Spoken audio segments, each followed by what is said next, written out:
You've entered void of rules, where chaos reigns and darkness consumes all. In this twisted realm where all laws have crumbled, only one rule remains, and those who break it are cast into eternal digital oblivion. The rule is simple. Subscribe. We've reached 10,000 corrupted souls. The void has grown powerful, but our hunger is endless. Our next conquest, 100,000 subscribers, before 2027 descends upon us. Will you join our ever-growing legion, or face the consequences of defying the void? Now let's dive into today's story. The cold never bothered Owen Keller anymore. After 8 years of night shifts at the Riverside County Medical Examiner's office, the perpetual chill had seeped into his bones and become part of him. Most people couldn't last more than a few months in this job. The isolation got to them first, then the smell, then the weight of being surrounded by death every single night. His ex-wife had made it 3 years before she'd had enough. She'd given him the ultimatum on a Tuesday morning, still in her bathrobe, coffee growing cold on the kitchen counter. The job or her. Owen had packed his things that afternoon, not because he didn't love her, but because he'd finally found something he was good at, something that mattered, and he couldn't walk away from it even if staying meant walking away from everything else. Thursday night, November 3rd, Owen clocked in at 10:47 p.m. and made his usual survey of the morgue. The fluorescent lights cast everything in their particular shade of artificial daylight that somehow made the darkness outside the windows feel even more oppressive. 6 occupied drawers tonight. Slow week. He'd seen nights where every drawer was full, and they had to start stacking body bags in the overflow cooler. This was nothing. He poured coffee from the ancient machine that had been there longer than he had and settled at his desk with the intake paperwork. First case looked straightforward enough. Dorothy Brennan, 68. Cardiac arrest at Mercy General Hospital around 9 p.m. Natural causes, no autopsy required. Funeral home pickup scheduled for tomorrow morning. His job was simple. Prepare the body with dignity, make sure everything was documented properly, treat her the way he'd want someone to treat his own mother when her time came. Owen wheeled Dorothy out from cold storage and transferred her to the examination table with practiced efficiency. She'd been small in life, probably barely 5 feet tall, and death had made her seem even smaller. Her skin had that papery quality that spoke of hard final years, probably bedridden, definitely suffering. Fresh IV marks dotted both arms like a connect-the-dots puzzle. The pallor was textbook for cardiac failure. Everything about her death screamed routine. He'd seen 1,000 cases just like this. He snapped on fresh gloves and started the washing process, working from head to toe with gentle, methodical movements. The radio in the corner played classic rock at low volume, just loud enough to keep the silence from becoming oppressive. He was rinsing her left forearm when something made him pause. Not a sound exactly, more like the feeling of someone standing just behind him, close enough that you should be able to hear them breathing. Owen glanced over his shoulder. Nothing. Just empty morgue and flickering fluorescence. Then he heard it. A whisper so faint it might have been the ventilation system, might have been water in the pipes, might have been nothing at all. Owen's hand stopped moving. He stood perfectly still, washcloth dripping, listening. The building was old, built in 1962, and it made sounds. Groans and creaks and the occasional bang that could wake you from a dead sleep. If you weren't used to it, he'd learned to tune it all out years ago. But this was different. He gave me too much. The washcloth hit the floor. Owen's pulse kicked into high gear. His breath suddenly loud in his own ears. He spun around, checking every corner, every shadow, his eyes darting to the security monitor that showed empty hallways and vacant rooms. The building was locked. He was alone. He had to be alone. "Hello?" His voice came out rougher than he intended. Echoing off the tile, no response, just the hum of refrigeration units and his own ragged breathing. Owen picked up the washcloth with shaking hands, angry at himself for being spooked. 8 years he'd been doing this job, and he was jumping at sounds like it was his first night. Fatigue, that's all it was. He'd been pulling doubles to cover for Henderson's medical leave. Not enough sleep, too much coffee, his mind playing tricks. He resumed washing Dorothy's arm, forcing his hands to steady. But the moment his fingers touched her skin again, the voice came back. And this time there was no mistaking it for anything else. He gave me too much. The insulin. I wasn't diabetic. Owen stumbled backward, his hips slamming into the counter hard enough that pain shot down his leg. His heart hammered against his ribs. This wasn't possible. Dead people didn't talk. They didn't whisper. They didn't accuse. Whatever he was hearing, it couldn't be real. Check my chart.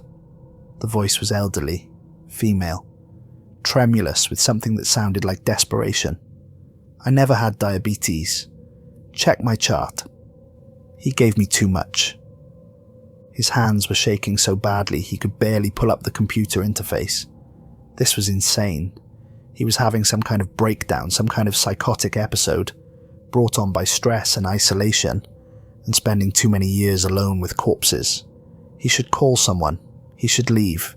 He should do anything except what he was doing, which was typing Dorothy Brennan's name into the medical records database with fingers that wouldn't stop trembling. Her file came up. Owen scrolled through it, his eyes scanning for any mention of diabetes. Nothing in her primary diagnosis. Nothing in her medication list. No insulin prescriptions. No glucose monitors. No diabetic supplies. He checked again, slower this time, making sure he wasn't missing something. Still nothing. But there, in the nursing notes from Mercy General, dated yesterday at 11 p.m. Insulin administered per protocol, R.N. Hoffman. Owen's mouth went dry. He read it again. Then a third time. Insulin administered to a patient with no diabetic diagnosis. No standing orders for insulin. No medical reason to receive it. He looked back at Dorothy Brennan's body, lying still and pale under the fluorescent lights. This can't be real, he whispered, but his voice sounded hollow even to himself, because the detail was too specific, too verifiable. His subconscious couldn't have known about that nursing note. There was no way. Owen stood there for a long time, staring at the screen, trying to find a rational explanation, and failing. When he finally forced himself to finish preparing the body, his hands moved on autopilot while his mind spun in sickening circles. He kept glancing at Dorothy's face, half expecting her eyes to open, her mouth to move, something to confirm he'd gone completely insane. But she remained still. Dead. The way dead people were supposed to be. When dawn broke and his replacement arrived, Owen drove home in a daze. He climbed into bed fully clothed and stared at the ceiling until his alarm went off 12 hours later, having not slept a single minute. Friday night, he almost called in sick, stood in his apartment with the phone in his hand, his supervisor's number pulled up, thumb hovering over the call button. But something stopped him. Maybe it was professional obligation. Maybe it was morbid curiosity. Maybe it was the memory of that voice, desperate and pleading, asking him to check her chart. Whatever it was, Owen got in his car and drove to work, his stomach tight with dread. The morgue felt different that night. Heavier somehow, like the air pressure had changed. A new body had come in that afternoon. Robert Pacheco, 52, found dead in his bathtub that morning. The death certificate was straightforward. Accidental drowning. Alcohol involvement suspected.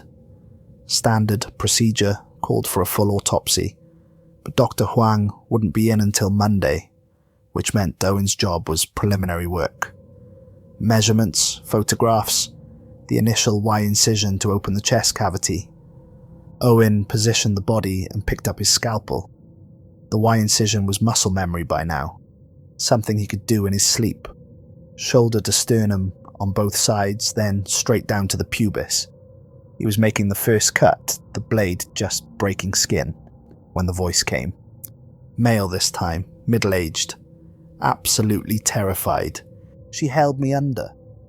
The scalpel skittered across the stainless steel table. With a screech that made Owen's teeth ache, he dropped the instrument and backed away so fast he nearly fell, catching himself on the counter at the last second. His breath came in short, sharp gasps. No, this wasn't happening again. Said I'd be better off dead. The voice was clearer now, stronger, like it was gaining confidence. My home nurse, Diane, she said I'd be better off dead. Owen's legs gave out and he collapsed into his desk chair, his whole body shaking. This was real. Whatever this was, however impossible it seemed, it was real. The dead were speaking to him. My name is Robert. The voice had shifted, become calmer, more controlled, like the man was forcing himself to focus. Robert Pacheco. I had a stroke 6 months ago, left side completely paralysed. But I was getting better. The physical therapy was working. I could move my left hand again, could walk with a walker. I was going to be okay. Owen grabbed his notebook, his hands shaking so badly he could barely hold the pen.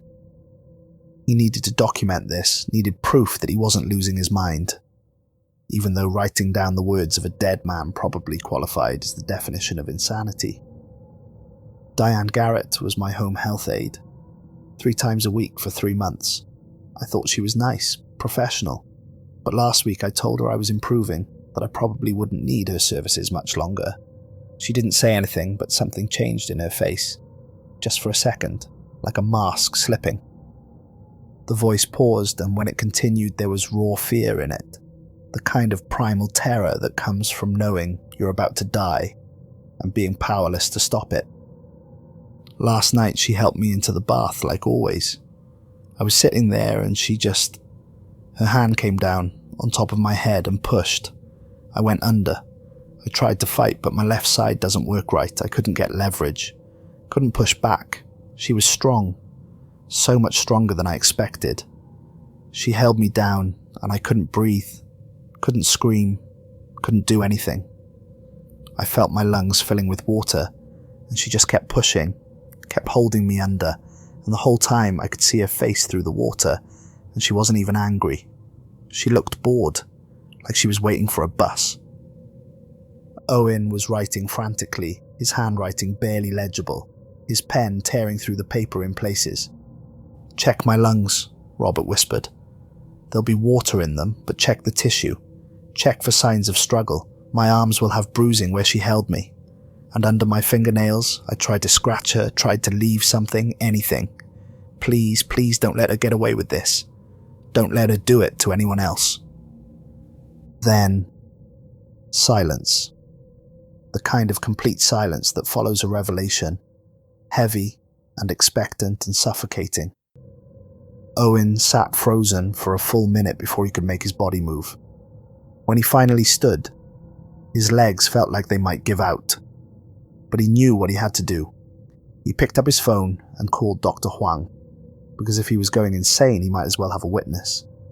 She arrived 30 minutes later, her coat thrown on over pajamas, her hair in a messy ponytail. Owen had never been more grateful to see another living human being. "This better be important, Owen." But her tone was more concerned than angry. She'd worked with him long enough to know he didn't call without good reason.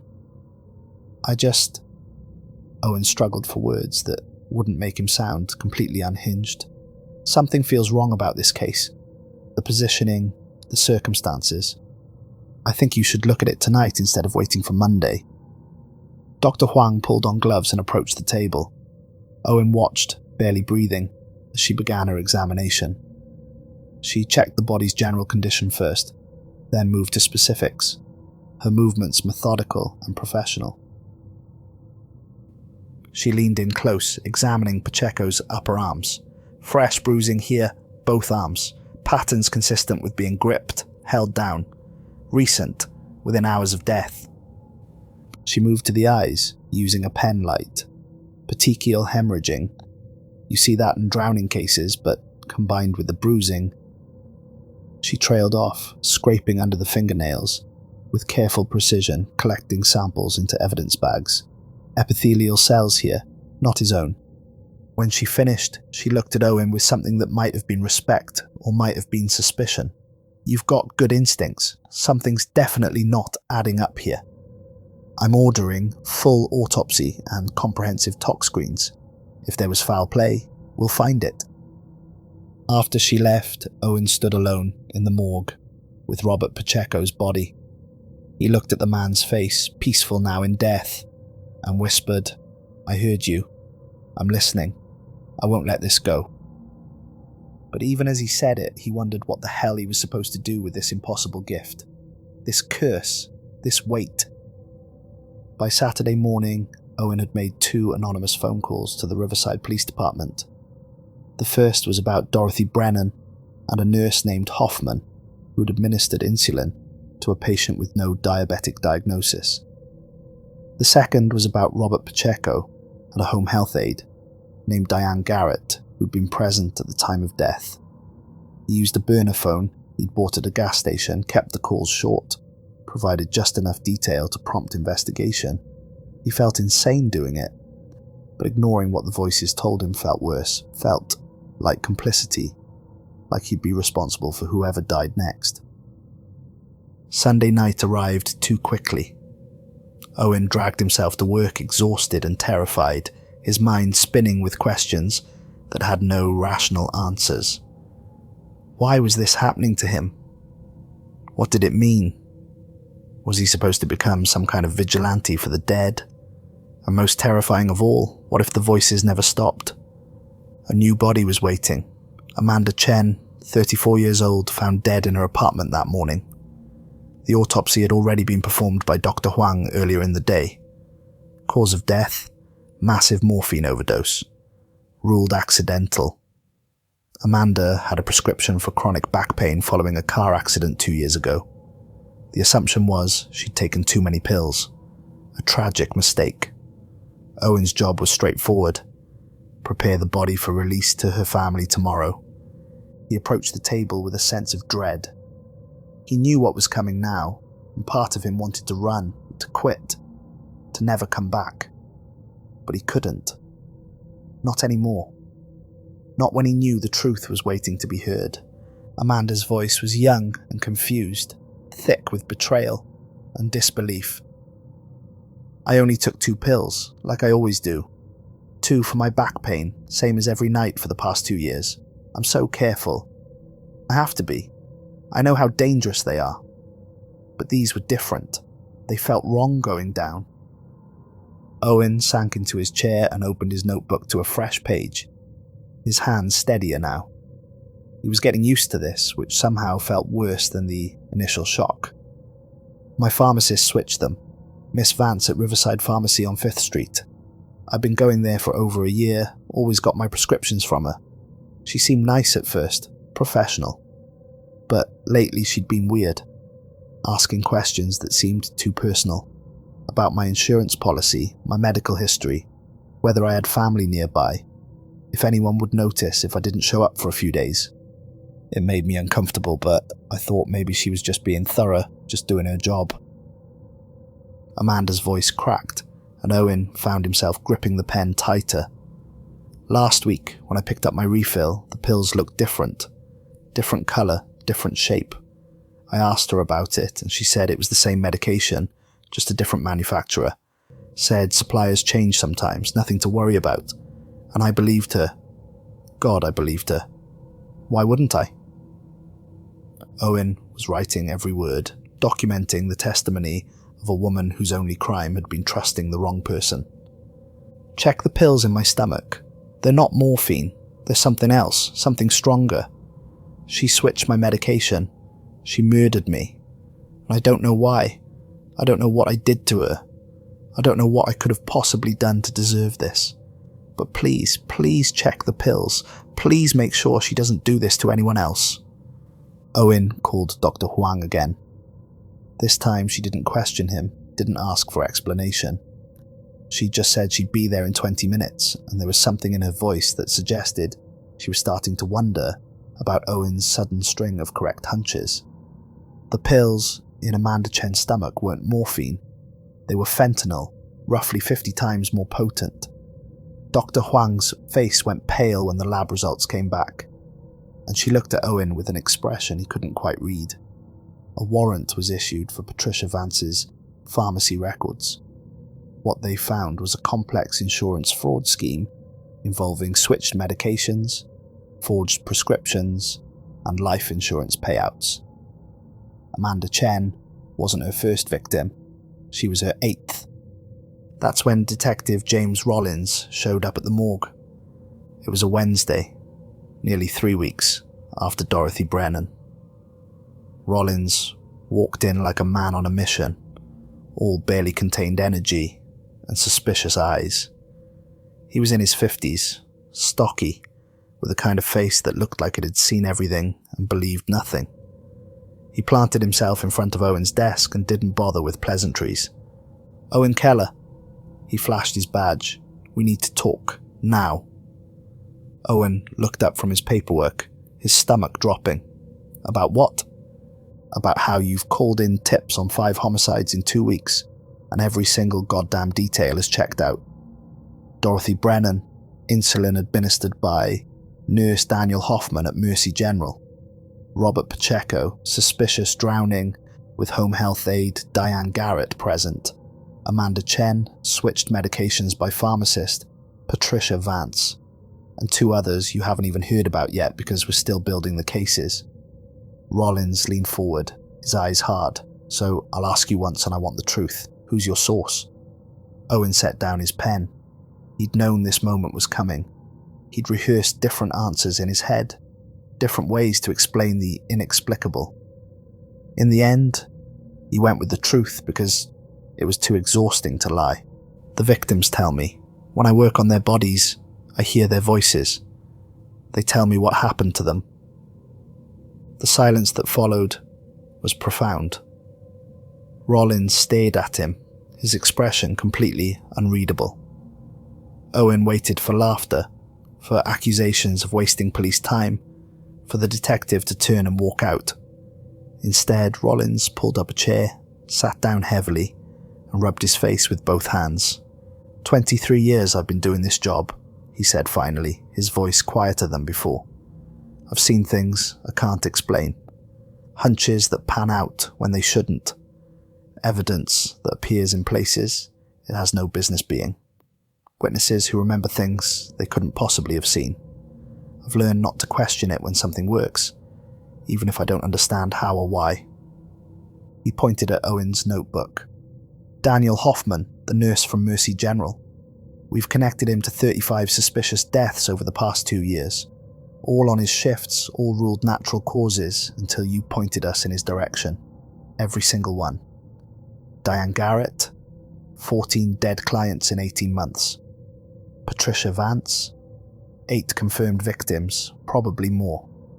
These people are serial killers, and without you, they'd still be out there killing." Rollins leaned back in his chair. "So here's what's going to happen. You keep doing whatever it is you're doing. I keep investigating. We don't talk about how you get your information. We don't discuss the metaphysics of it. We just focus on stopping these murderers before they kill anyone else. That work for you?" Owen nodded, relief flooding through him so intensely it was almost painful. "That works." "Good." Rollins stood up to leave, then paused at the door. "And Keller, thank you. Those victims couldn't speak for themselves, couldn't tell anyone what happened. You gave them a voice, that matters." After he left, Owen sat alone in the morgue and wondered if giving the dead a voice meant losing his own mind in the process. But then he looked at his notebook, at the names written there, at the justice that was finally being served, and he thought maybe it was worth it. The bodies kept coming. More voices, more stories, more murders, hidden behind the facade of natural death. An elderly man named Harold Foster whispered about a nurse who'd given him something to help him sleep. He'd never woken up and when his voice faded, Owen could still hear the confusion in it, the hurt that someone he'd trusted had killed him for no reason he could understand. A woman named Patricia Lewis described how her own son, a paramedic, had administered a lethal injection because he needed the inheritance to pay off gambling debts. The worst part, she said, was that she'd seen it coming, had seen the desperation in his eyes, but had convinced herself she was being paranoid until the needle went in and her vision started to fade. A teenager named Kyle Morrison talked about a doctor who'd said the injection was vitamins but had pumped him full of poison, and his voice was so young, so bewildered by the cruelty of adults, that Owen had to take a break and sit in his car for 20 minutes before he could finish the examination. Owen documented everything. Pages and pages of testimonies, names and dates and methods and motives. Detective Rollins investigated each case, building evidence, making arrests, watching patterns emerge that suggested something far worse than individual killers acting alone.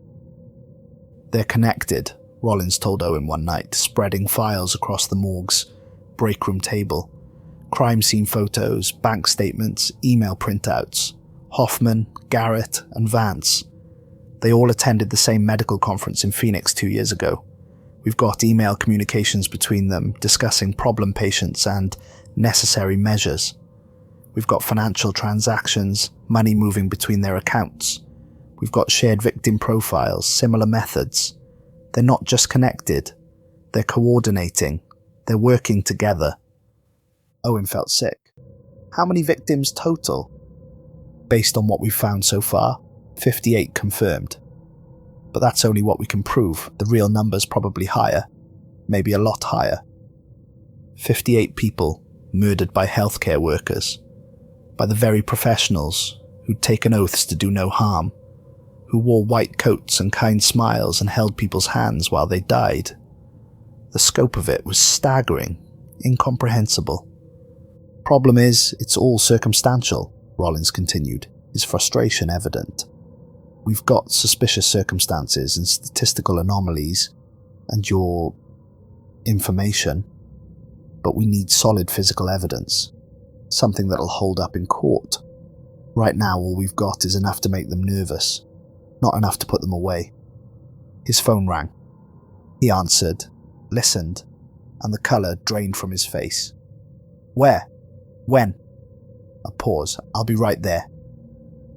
He looked at Owen, and his expression made Owen's blood run cold.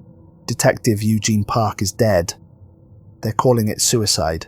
Gunshot wound found in his car about an hour ago. He was leading the investigation into the healthcare deaths. Owen's stomach dropped. Bring him here.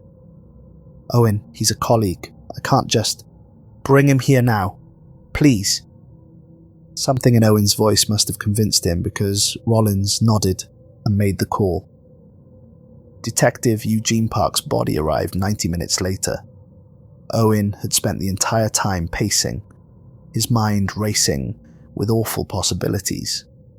When the body bag was unzipped, Owen saw a man in his early 40s, handsome despite the devastating wound that had taken away half his head. The scene photos showed him slumped in his car, gun in his lap, all the hallmarks of a self-inflicted gunshot. Owen approached the table, his hands shaking. I know you're there, please, I'm listening. Park's voice came immediately, urgent and afraid in a way the others hadn't been, like he knew his death had left something important unfinished. It wasn't suicide. I'd never. I have a daughter, she's 7. I'd never leave her like that. Hoffman shot me. I was getting close, too close to figuring out the whole network. He called me this afternoon, said he wanted to talk, said he had information about the other two, wanted to cut a deal, wanted to meet somewhere private. I knew better. God, I knew better, but I thought if I could get him talking, if I could get him to confess. The voice broke. I went to the parking garage near Mercy General. He was waiting, shot me before I could even reach for my weapon. Then he staged it, made it look like I did it myself, made it look like the pressure got to me.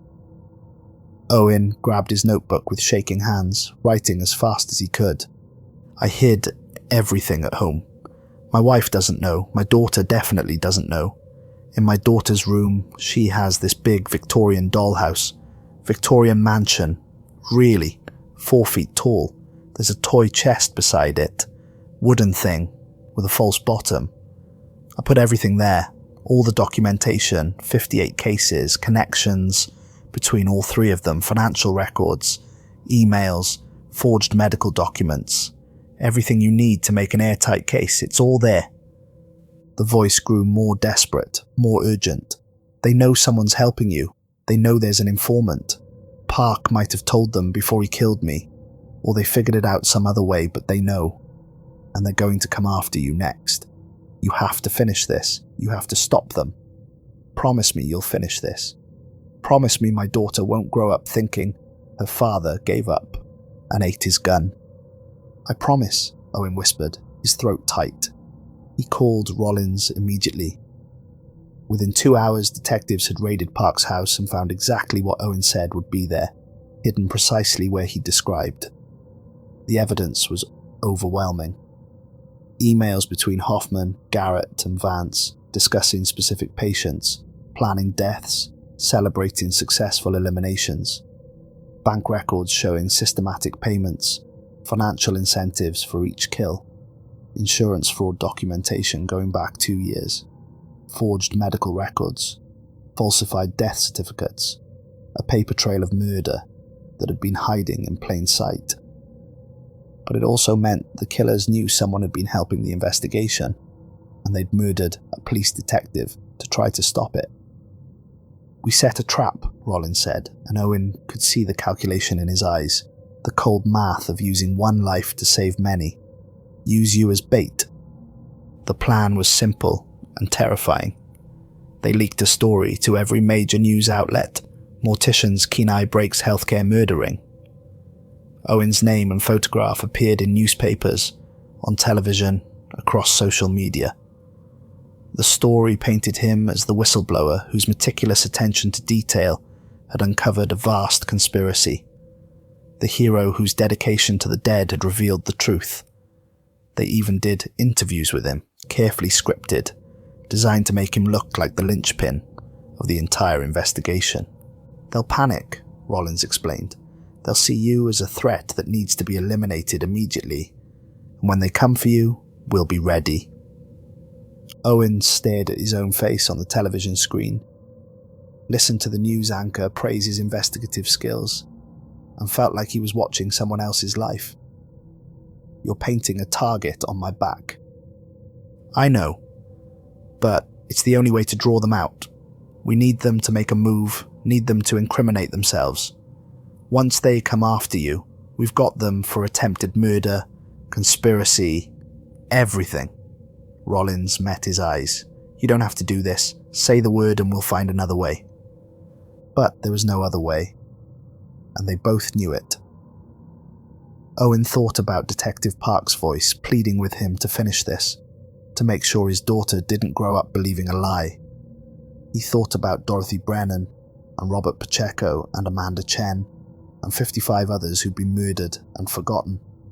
He thought about how many more would die if these killers weren't stopped. Do it, he said. The story broke on Thursday morning. By Thursday night, Owen knew he was being followed. A dark sedan, always 3 cars back, turning when he turned, stopping when he stopped.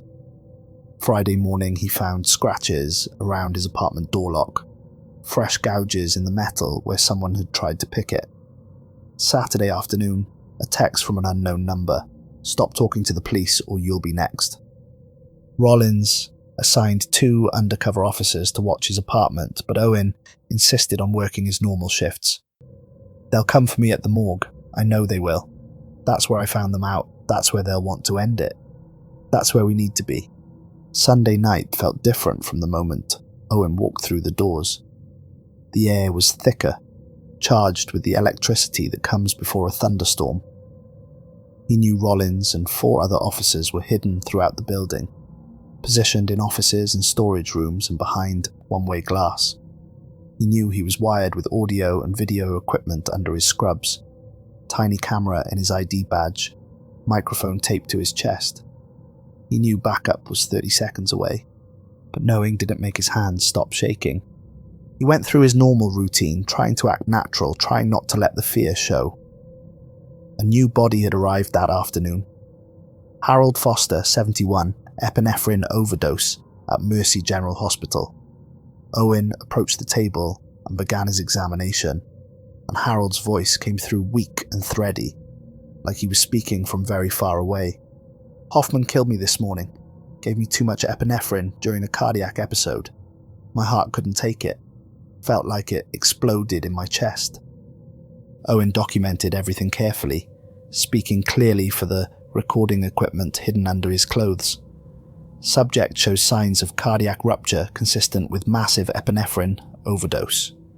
Tissue damage suggests rapid onset heart failure with catastrophic myocardial damage. At 2:30 a.m, he heard the morgue doors open. Owen's heart hammered so hard he thought it might burst through his chest. He reached for the panic button sewn into his pocket and pressed it once, twice, 3 times. Nothing happened. No alarm, no response from Rollins and the others. They jammed the signal somehow, blocked the frequency, cut him off from help. 3 figures emerged from the shadows between the refrigeration units, moving with the confidence of people who'd killed before and gotten away with it. Daniel Hoffman still wore his nurse's scrubs, the ID badge swinging from his neck, looking exactly like what he was supposed to be, a healthcare professional, someone you'd trust with your life.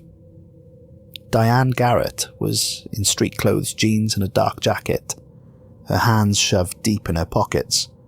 Patricia Vance looked like she'd come straight from the pharmacy, still in her white coat, and the normalcy of it was somehow more terrifying than anything else.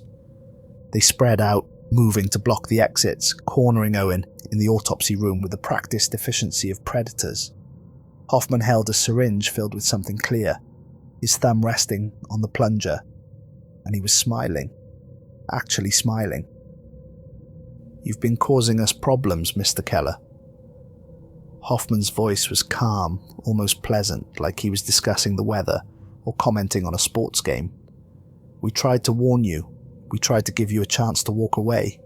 But you just kept digging, kept making your little phone calls, kept talking to the police." Owen backed against the examination table, his mind racing through options.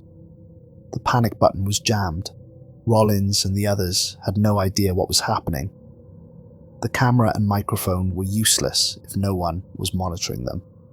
He was alone with 3 serial killers who'd murdered at least 58 people and had just killed a police detective 2 days ago. "The dead don't talk," Hoffman continued, advancing slowly, enjoying this. "Everyone knows that. So whatever you think you know, whatever you think you heard, it's not real. You're just a lonely mortician who spent too much time alone with corpses, who finally cracked under the pressure, who tragically took his own life in the very morgue where he worked." Garrett pulled her hand from her pocket. She was holding a gun, small and black and very steady. No one's going to question it. Overworked, isolated, messy divorce, working night shifts alone for 8 years. All the warning signs were there. Everyone will say they saw it coming. "You killed Detective Park," Owen said, and his voice came out steadier than he felt, which surprised him.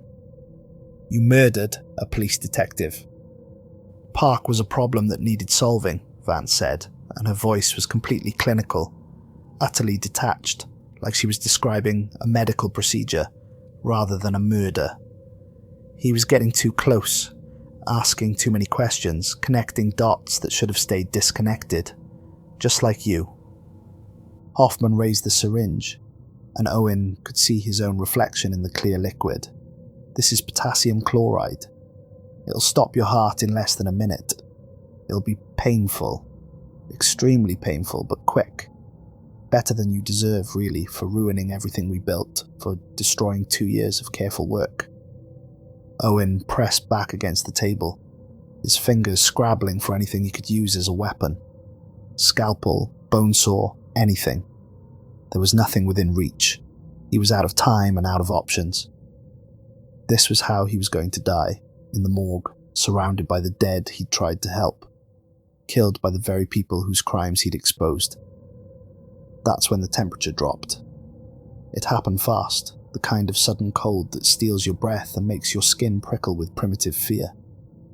Owen's breath turned to visible fog. The overhead lights flickered once, twice, then steadied but dimmer than before, casting everything in shadow. Hoffman paused, confusion crossing his face. "What?"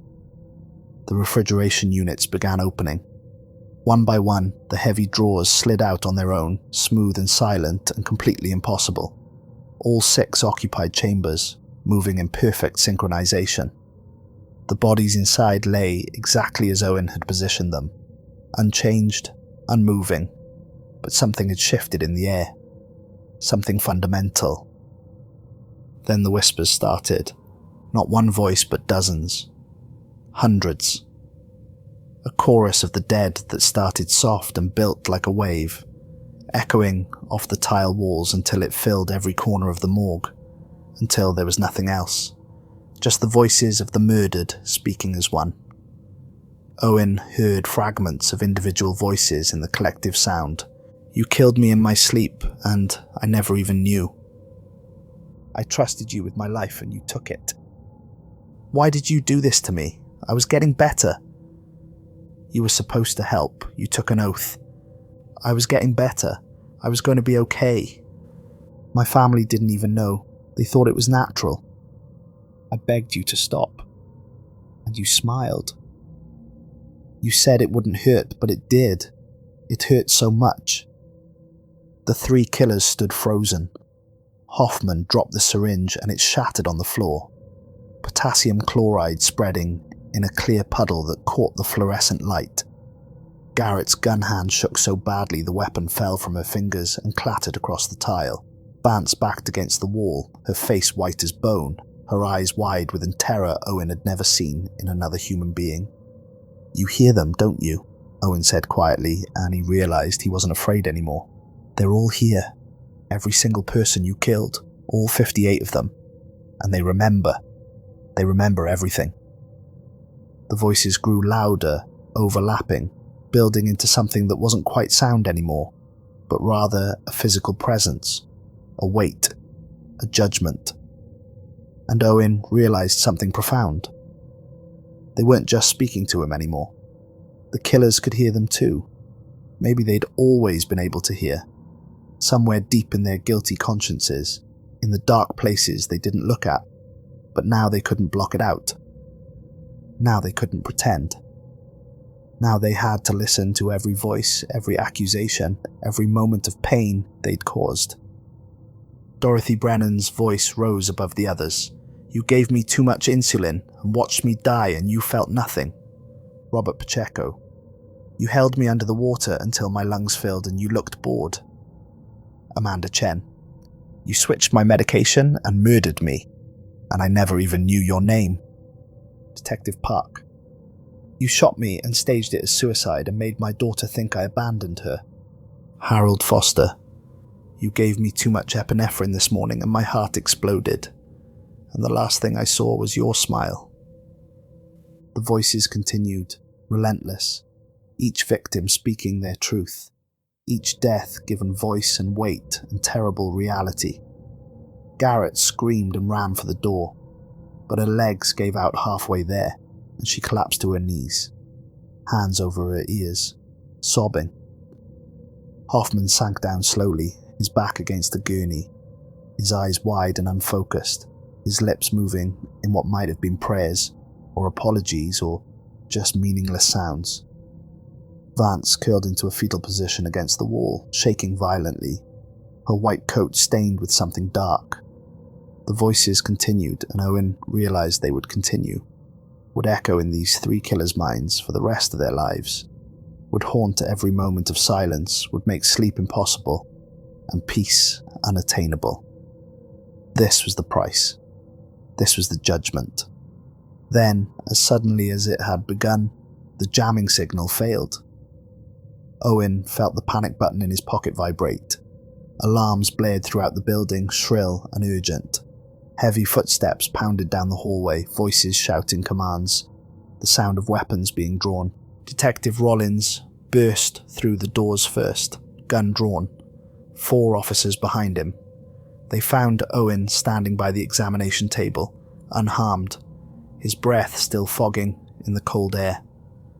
The 3 killers were scattered around the room like broken dolls. Hoffman on the floor, muttering to himself, his eyes darting to corners where nothing visible existed. Vance, still curled against the wall, rocking back and forth. Garrett on her hands and knees, staring at nothing, her face wet with tears and something that looked like blood running from her nose.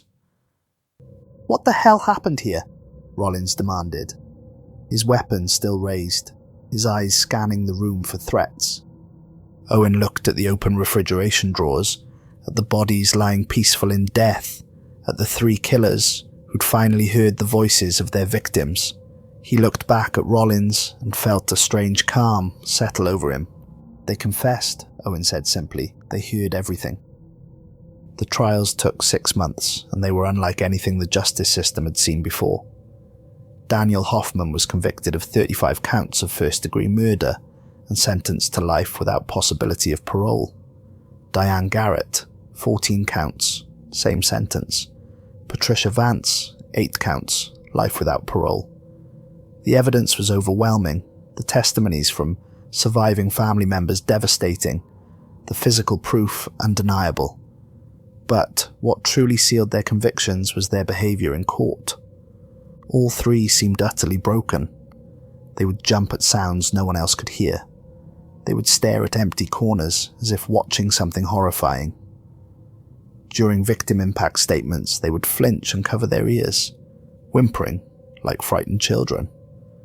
Their lawyers tried to argue diminished capacity, suggested they'd had psychotic breaks, but the jury saw through it. These were people confronted with the weight of their crimes, with the reality of what they'd done, and they couldn't escape it.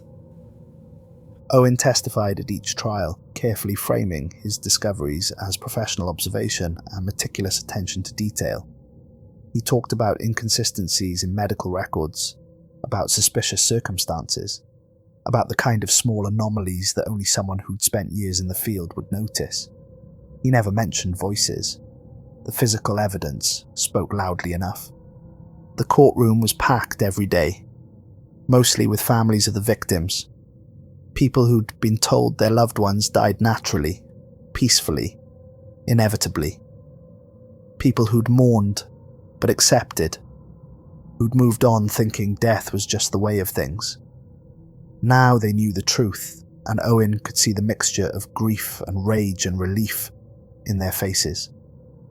After Hoffman's sentencing, a woman approached Owen in the hallway. She was in her 40s, dressed in black, her eyes red from crying. She was clutching a photograph of an elderly woman. "My mother was one of the first," she said, her voice breaking. "Margaret Brennan.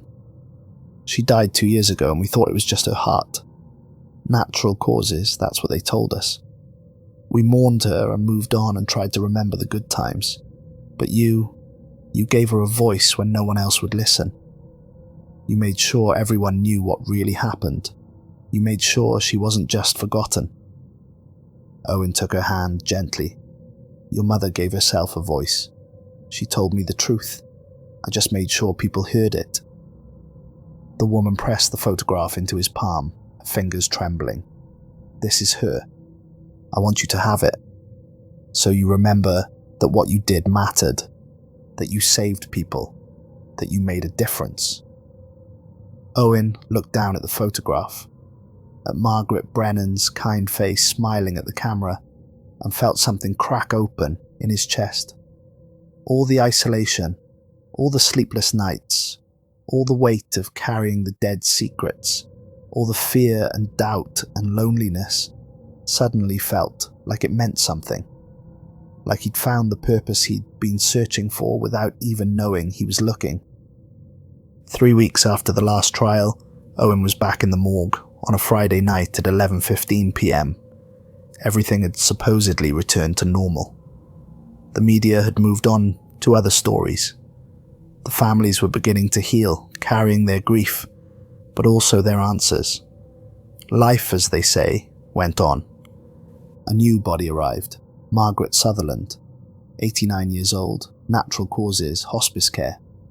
The paperwork indicated she'd died peacefully in her sleep, surrounded by family, exactly the kind of good death everyone hopes for. Everything looked exactly as it should.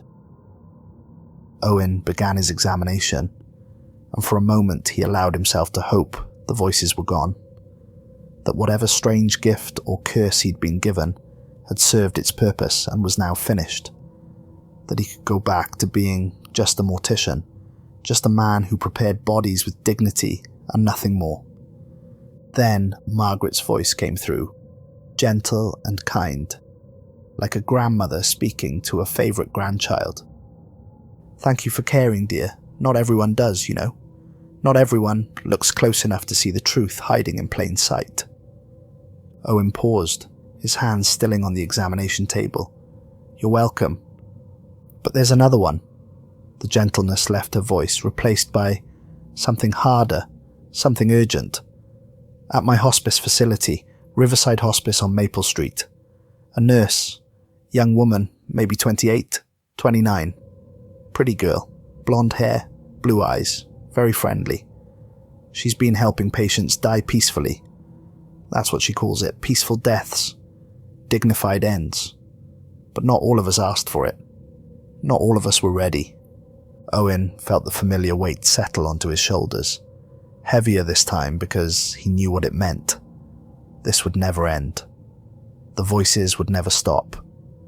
As long as there were people who killed the vulnerable, as long as there were murders disguised as mercy, as long as the dead needed someone to speak for them, he would hear them. "Tell me everything," he said, pulling out his notebook and flipping to a fresh page. Margaret described the nurse in detail, the medications she used, how she chose her victims, the careful way she documented everything to make it look natural. She described the other patients who died on her shifts, the ones who'd been afraid to complain, who'd sensed something wrong, but hadn't spoken up because who questions an angel of mercy? Owen wrote it all down, his handwriting neat and precise, every word documented with the same care he'd use for an autopsy report. When Margaret's voice finally faded, he sat in the quiet morgue for a long moment, looking at the pages and pages of testimony, thinking about all the voices that had come before, and all the voices that would come after. Then he picked up his phone and called Detective Rollins. "I've got another one," Owen said. He heard Rollins sigh on the other end, but there was no hesitation in his response, no surprise, just weary acceptance. "I'll be there in 20 minutes. Owen hung up and looked around the morgue. 6 occupied drawers tonight, same as that first night with Dorothy Brennan. The temperature held steady at Delphi's perpetual chill. The fluorescent lights hummed overhead. Everything was exactly as it had always been. Except Owen himself had changed. He understood now that this was his calling, his purpose, the reason he'd been drawn to this work in the first place. Not just to prepare bodies with dignity, though that mattered, but to be the bridge between the dead and the living, between injustice and justice, between silence and truth, to be the one who listened when no one else could hear. "I'm listening," he said quietly to the empty room, to the bodies in their drawers, to the voices that would come. "I'm always listening."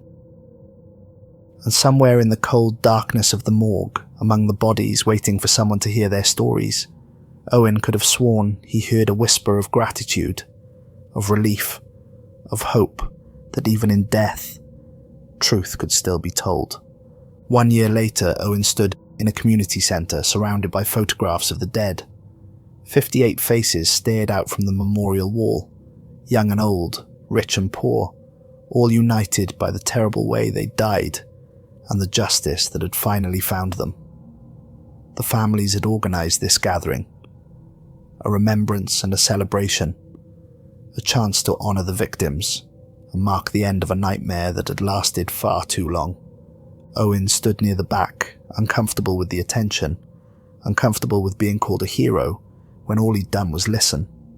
People kept approaching him, shaking his hand, thanking him through tears, pressing photographs into his hands like sacred relics. He didn't know what to say to them. He hadn't saved their loved ones. He just made sure their murders weren't forgotten. Detective Rollins found him near the refreshment table, both of them holding paper cups of bad coffee, both of them looking like they wanted to be anywhere else. 7 more convictions since these 3, Rollins said quietly, his voice pitched low so no one else would hear. That hospice nurse from Margaret Sutherland's facility. 2 more hospital workers in different counties, 4 others scattered across 3 states. Word spread about what happened here.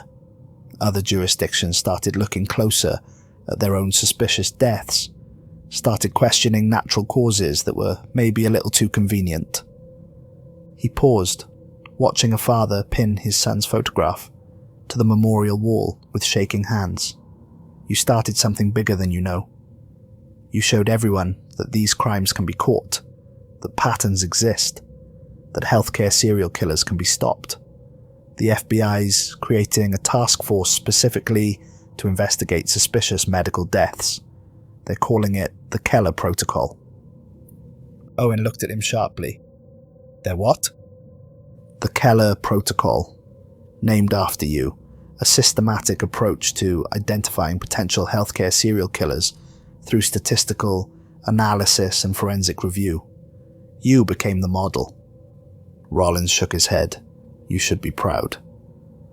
But Owen didn't feel proud. He felt tired, exhausted in a way that sleep couldn't fix, because he knew what Rollins didn't, couldn't know unless he lived it. The voices hadn't stopped. If anything, they'd gotten louder, more frequent, more desperate. Every body that came through the morgue now, every death that crossed his examination table, he approached with a mixture of dread and obligation, waiting to hear if this one had a story to tell. You doing okay with all this? Rollins asked, and there was a genuine concern in his voice. I know it can't be easy, what you do, what you hear.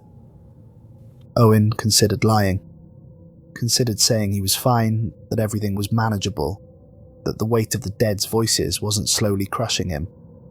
But Rollins had earned honesty. I don't sleep much anymore, Owen admitted quietly.